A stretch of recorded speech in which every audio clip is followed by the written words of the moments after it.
And now, an Envision Financial podcast with Luke Smith on Canberra's 2CC. But in the meantime, I have someone here who is a regular guest, Luke Smith from Envision Financial. Afternoon, Luke. Good afternoon. Nice to have you here with me, and in our only segment for the fortnight in which I'm filling in. So, I'm sure we'll have a bit of fun. I'm sure we will. Now, tell me all about this. It is a little bit complex, I think, the transfer balance cap on superannuation. So what is it? So this one really was brought about a number of years ago that limited the amount of money that you could have in super that would allow you to draw tax-free pension income. Yeah, and is that right? And then you're allowed to draw a certain amount every year, is that right? Yeah, so when you retire, you sort of build up your super and then you say, okay, I'm going to take an income stream out. Yep. And what the transfer balance cap does is it puts a limit or a capital limit on the amount of money that you can have in that pension to benefit from the tax-free status that a pension provides. And that's advantageous because, as we know, over 60, any money that comes out to you, tax-free. Yep. Anything earned inside a pension, up to the transfer balance cap, tax-free. Right, so there's the catch though, up to the transfer cap. Correct. And it comes into play because it started at 1.6 and then it got indexed to 1.7. Right, indexation is the... And then it just recently indexed to 1.9. Right. Now, whilst that sounds great, a big misconception and one of the things that I think is relevant at the moment, because I've had 4 or 5 conversations, especially with defined benefit members, so DFRDB, MSBS, CSS and PSS, the government schemes, they're treated differently than a standard superannuation fund. So it's really important just to raise that awareness that this isn't a one-shoe-fits-all sort of scenario, and you really need to think about your situation and how you're going to fund yourself in retirement, because the impact for normal super fund against the impacts for a defined benefit member, which is one of those 4 government funds, is very, very different, because it's a bit like trying to compare a Mack truck to a Mini. Right. They're both vehicles, but they have different characteristics, so you have to drive them differently. And really, it's just come to light because this week I've had a number of conversations around, well, the assumptions out there have shocked me around what it is. And I really just wanted to try and clarify today that this is not the Grim Reaper that people seem to think it is. Right. Because all that really happens for all the listeners out there is if your superannuation was at $2 million, right? You've got $2 million in your super fund and you want to start a pension. What the government will say is you can start a pension with 1.9 million, and that last 100,000 is deemed an excess component because it's in excess of the limit. Now, all that means, in simple terms, is that $100,000 earns some money and you pay 15% tax on those earnings, just like you did in your accumulation phase of your working life. That is all that means. Okay, but then, and if you're talking it's 100,000, if it's 500,000, you're paying the same level of tax as what you were when you were contributing to your super up until the age you could. So they're so that's the restrictions then, and that's the only tax implication, or are there others? No, there's not so much a tax implication, but it's the treatment of the earnings on the money that you've accumulated. The money that comes out to people over the age of 60, still tax-free, and if you have an excess component, you can still pull it out tax-free, no change on that front. It's just how it's treated inside the superannuation environment, because you won't get that tax-free status like a pension. Now, one thing that people need to keep in mind, and this misconception I get a lot, is, well, I started my pension when the transfer balance cap was 1.6 million. Now it's 1.9 million. I have an extra $300,000 of room. Now, I can understand completely where people come from when they make that assumption, because that to me sounds very logical. But none of this legislation is created by people that come at it from a logical standpoint. So to illustrate what happens, let's say you've used 80% of your transfer balance cap in 2017 at 1.6 million. And it's gone up to 1.9 million. Now, as we said, you would think, oh, I've got 300 of room to play with. But if you've used 80% of your cap at 1.6, you've got 20% left. Right. Okay? You get 20% of that indexation. Right. So there's a formula for working out what you're entitled to. So it's important that people don't assume, well, it was 1.6 when I started my pension. Now it's 1.9. I'm going to throw in an extra 300 because I have the room. Be very careful making that assumption, because you may not have the room, and then you may be penalised from a tax perspective for making a contribution that you're not eligible to make. Right, I see. And so this is what you're now trying to bring awareness to, that even while people might know that there's the cap, they may even know Correct. that it's gone up. They may Correct. not necessarily know these finer granular details. And that's it. I just want to try and dispel this fear of the transfer balance cap as this big black cloud that is horribly restrictive and I'm going to pay so much more tax. You probably won't. And some of the things that you need to keep in mind is, if you make lump sum withdrawals from super, you can get a debit against how much you've used of your cap.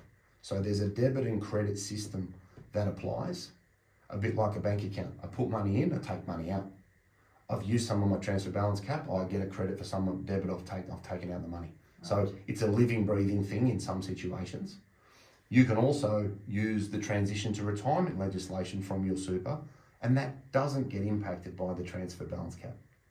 So a transition to retirement pension does not trigger the recording of your transfer balance cap. Now, that's a little technical for a Friday afternoon, but again, I'm sitting here closely taking it in, paying close attention. All I'm illustrating is that there are ways to work around this, and I don't want people to restrict or stop what they're doing, which could be great accumulation strategies, worrying about the transfer balance cap. I've had a number of people in this week who've come in and said, well, I don't want to put any more in, or I can't put any more money in because I'm at that limit.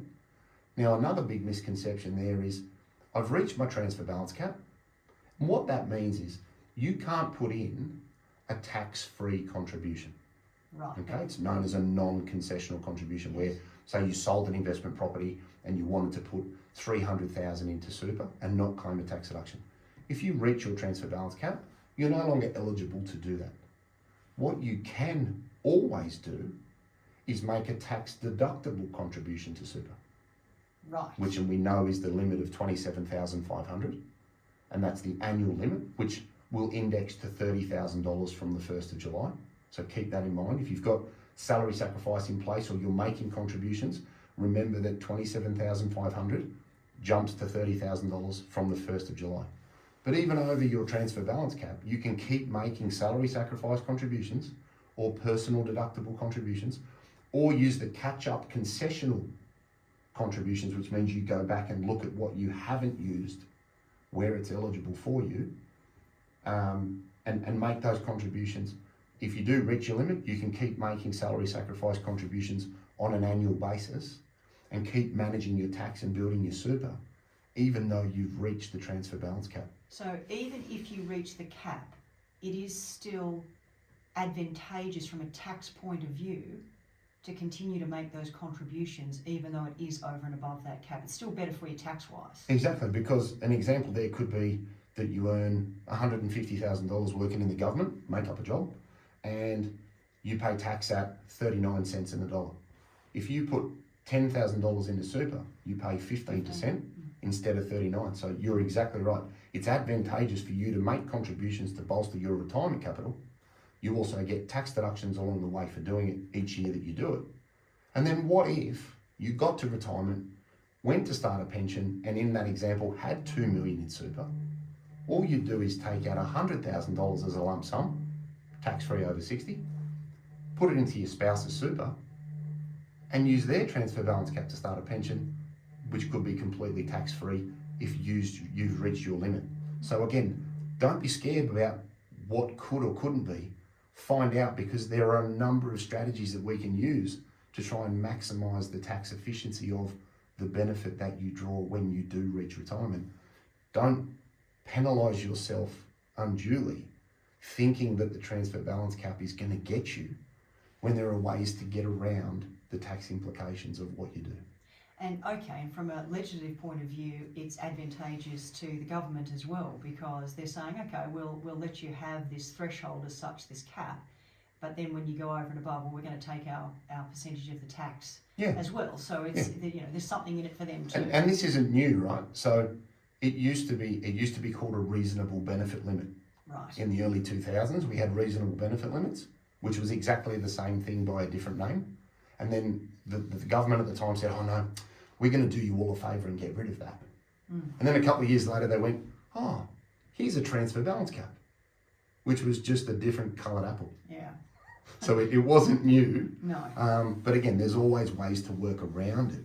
And that's why understanding what you're going to do as you lead into retirement is important, because if you leave it too late, it may restrict your capacity to maximise your choices, because you've made an assumption that actually may not be as bad as you think.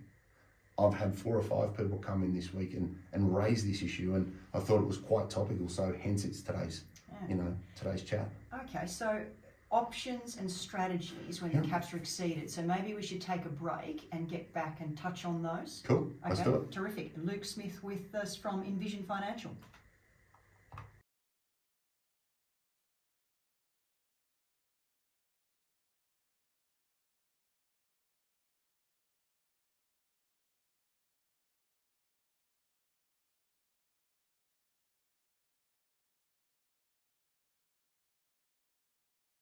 Canberra Live with Nicole Overall for Leon Delaney for one more afternoon, and with me is Luke Smith from Envision Financial. We've been talking about transfer balance cap and superannuation.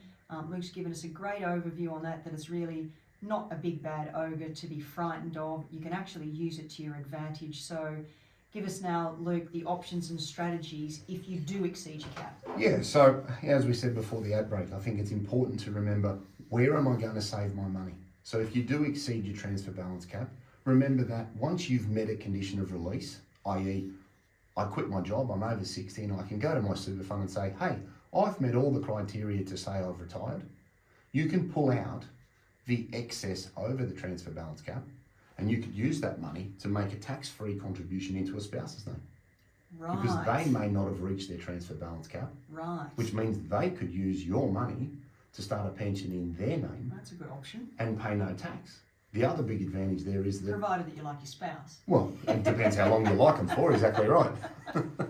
Just got to make sure you've got your estate planning paperwork in line. The other big advantage of that is that if it's in excess, the earnings are taxed at 15%. If it goes into your spouse's name and you're under the transfer balance cap, as we said before the ad break, all the earnings are tax-free, there's no capital gains in a pension, and you've got access to 100% of that money on a tax-free basis. So that's really, really handy. If you don't have a spouse that you can put that to, or you're lucky enough to both be in excess of the transfer balance cap, remember that money out of superannuation is tax-free. So you can hold $700,000 or $800,000 in a family trust, for example, outside of super. Now, if that trust generated $40,000 of income, that's 20 for you, 20 for your spouse. Tax-free threshold's 18,000. So you can have $800,000 of assets roughly, paying 4 or 5%. You'll still pay no tax. Yeah. So again, not all bad. And that's all we want to try and get from today is get people to not be scared of the transfer balance cap. Another thing to keep in mind is the downsizer. Yeah, what downsize a contribution? Yeah. So I said before the ad break that you can't make a non-concessional contribution if you're over the transfer balance cap. That is the case. However, you can make a downsizer contribution and be in excess of the transfer balance cap. Right, so what's a downsizer contribution? So a downsizer contribution is when you sell your family home. Yes. And you want to put $300,000 per person over your lifetime on a tax-free basis into your super. Now, that is effectively exactly the same as making a non-concessional contribution, which is just a tax-free contribution, and the limit there is $330,000. Right. So again, don't assume, oh, I'm over my transfer balance cap, I can't use the downsizer legislation. You can. It just means that the 300,000 that you put in that example is in excess. And if that's taxed at 15%, but you can get it in there, that might be much, much better than holding it in your own name. If you've got 5 investment properties and you've got a lot of taxable rent, or you've got a lot of shares in your own name that's taxable, you might not want the money in your own name, and 15% in super might be a better tax rate than the tax in your own name. Yeah. So again, think about your situation and make informed decisions that are relevant to what you have going on, not what you think might or might not be the case when it comes to the transfer balance cap. Because yes, it's an inconvenience, but for the vast majority of people out there, it'll never be a problem. So don't let it cloud. Don't let it cloud, because the transfer balance cap, again, big misconception. My wife and I have this much in super. Great. We're over the transfer balance cap. It's not we, it's me. Right, so it's an that's each individual limit. Big misconception there is it's the fund. Right. No, it's per person. And so even if that's a self-managed super fund, correct. It's the individual has the cap of 1.9 million correct. each. Right. Because in a self-managed super fund, you each have a member account. Right. So again, we just want to dispel that it is the end of super as we know it. Not at all. We've been dealing with this sort of limit for many, many years. They just call it something different depending on who's in power. But there are ways to work around it. But don't let it limit other strategies that could save you tax or build good retirement wealth by thinking it's a problem when it actually may not be. And essentially, that's precisely what you're saying here. I mean, obviously, it is complex, and all of this stuff in this legislation is the politicians keeping wonderful experts like yourself in business. But there are options and strategies 100%. to deal with it, is the thing. 100%. So, I mean, and there's a lot going on. Even I'm taking in all of this new information and probably go home and say to my poor husband, now I learned all of this really fascinating. Are we up to date with our superannuation? But it is fascinating, and that's why people need to go to experts like you to find out what they need to find out, and to essentially what you're saying is that don't panic.